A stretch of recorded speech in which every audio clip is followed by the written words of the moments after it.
මගේ හැඟීමක් තිබුණා. මම මේක උදේ පාන්දර 6ට නැගිටලා වැඩ කරලා පහවදා 3:00 වෙනකන් මේක වැඩ කරු මිනිස්සෙක් මම. MG 100ක් මේක ඉගෙන ගත්තා. ඒකෙන් 50ක් තියාගන්න හදද්දි 50ක් අනිත් 50 රිටර්න් කරන්න වැඩ කරු මිනිස්සෙක් මම. හරිද? ඒක නිසා මට කතා කරන්න හැටි වුණා නම් අවශ්‍ය නැහැ. මම නිහඬව හිටියා මෙච්චර දවසක්. හරිද? හැබැයි මගේ දරුවන්ට ඉස්කෝලේ යන්න, මගේ දරුවන්ට පන්ති යන්න පඩි නැතුව මම මාසයක් විතර ගෙදර හිටියා. හරිද? පරීක්ෂණ කරන්න හිටියා. මාස දෙකමාරක් කියලා මම කම්කව්වගේ පැමිණිල්ලක් දැම්මට පස්සේ පරීක්ෂණ මතක් වෙනවා. පරීක්ෂණය කරනවා ලියුම් ගන්න තියෙනවා ගෙදර. මට ලියුම් ගන්න දෙනවා පෙන්නන්න. අර ලියුම් 10ක් විතර රිටර්න් වෙලා තියෙනවා. මට ලියුම් වල නෑ. මට එකම එක ලියුමක් ආවා. නෑ මං හිතන්නේ හොඳ මේමයි ලියුම්. හරි මෙච්චරයි. ඉතින් එහෙමනම් මේමයි මම මේවනේ කටේ හයිය අපිට කතා කරන අපේ අවන්ත මිනිස්සු හින්දා. අපේ කට හයිය ඒකයි. අපේ කට හයිය ඒකයි අපි අවන්ත මිනිස්සු හින්දා. හරිද? බොල් හිමීට කතා කරන බොහොම පොලයිට් විදිහේ ජීවත් වෙන මිනිස්සු පල්හොරු. පල්හොරු. හරි? ඉතින් මිස්ටර් ගාවින්ද ඔබත් හරිද? ඔයාට එච්චර ලීගල් නම් හරිද? මම වැඩ කරපු එකේ මට පඩි දෙන්න කිව්වනේ. ඇයි මම මෙහෙමයි පඩි දුන්නේ නැද්ද?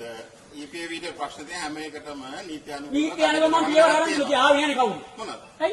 මම 60 වල දාගෙන මගේ හිගේ වැටුස්සා EPF වලට මම ඒක සම්කර නීතිය නොදන්න කමට මට කරන්න දෙයක් නැහැ. සම්කර නීතිය නොදන්න කමට මං මෙහෙම පැමිණිලා දාලා තියෙන්නේ මම අනීතික ලෙස සේවයෙන් පහ කරා.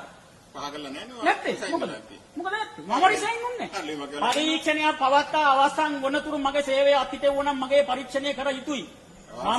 මට නැවත සේවයට එන්න කියලා මට දැනුම් දුන්නාට පස්සේ මම ලියුමක් එවලා තියෙනවා. මට නැවත සේවයට එන්න බෑ. එන්න බැරි හේතුව අනෝජ සිල්වා කියන එක්කෙනා මගේ පරීක්ෂණයේ හිටියා. දේශීය කෙනෙක් කෙනා මට විරුද්ධව සාක්ෂි දුන්නා. දිග්නි ප්‍රේසර් මට විරුද්ධව සාක්ෂි දුන්නා. ඊචාන් බක්ෂාක මට විරුද්ධව සාක්ෂි දුන්නා. ඒ කට්ටිය ඉන්නේ නැති මං කොහොමද මේකට ඇවිල්ලා මට ඒ පුලිම කියනවා. මට කියලා තියෙන්නේ ඔයාගේ පරීක්ෂණය ඔන්ගෝයින් යනවා. හැබැයි ඔයාට ඇවිල්ලා මේක කතා කරන්න බෑ. ඒව කරන්න මං එහෙම අවශ්‍ය නැහැ මම. මකද මම පළවෙනි පාර නෙවෙයි කියන දේ. මම ඒක කලිනුත් කියන දේ එකපාර. මතකද?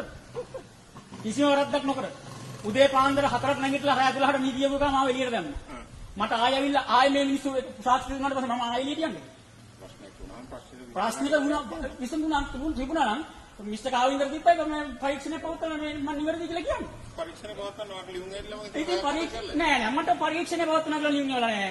මට කියලා කියන්නේ මට ලියුමක් කිව්වේ මෙච්චරයි. කට්ටිය ඔක්කොම කියන්නේ. මට ලියුමක් කිව්වේ. මේ රටේ පවතින නීති. ඔව් අපි ඒ නීති අනුව කතා කරනවා. ඔය කට්ටිය ඇවිල්ලා හන්දික. අපේ ඉල්ලීම මෙච්චරයි. අපේ හිගේ වැටුප් ගෙවන්න, අපේ ETF EPF ගෙවන්න, මේ අනීතික ගිවිසුමෙන් අපිව අයින් කරන්න සහ සාධිකවල මුල් පිටපත් තියාගෙන ඉන්න එක ප්‍රබල වැරද්දක්. සාධික අපි දැන් මේකත් අපි මේ ආකාරයෙන් කරන්න හිටියේ නැහැ කොයිම අවස්ථාවකවත්. අපි මේකේ මානව සම්පත් අන්ත්‍ර ප්‍රදානයේ මම පෞද්ගලිකව කෝල් 4ක් ගත්තා. පුද්ගලිකව. නමුත් කොයි වෙලාවකවත් ආන්සර් කරේ නැහැ. ඒ ආන්සර් කරේ නැහැ කෝල්.